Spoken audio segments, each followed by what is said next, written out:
На другия ден след мача, сутринта, ние бяхме в хотел Туринг и пристигна цялото ръководство на Милан. Разговорът започна така: госпожа Аспарухова, кажете на вашия съпруг, че ние имаме една сериозна оферта към него, ние искаме той да играе в Милан. Аз, превеждайки, отговорих, че България не продава футболисти и това е невъзможно. А те казаха: да, ние сме направили официално запитване, но ни беше отказано, но ние ви предлагаме да останете тук без паспорти. И тогава аз му казах на Георги: сега мълчи ти, за да видя колко струваш. На мен ми стана интересно.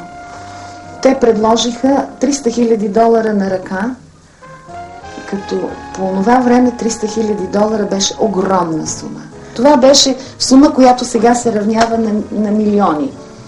Казва $300,000 само за съгласието, след това казва $2,000 ще му е заплатата, $600 премия на матч, апартамент, кола, поддръжка, всичко това ще бъде за сметка на отбора, ще бъде осигурен изцяло.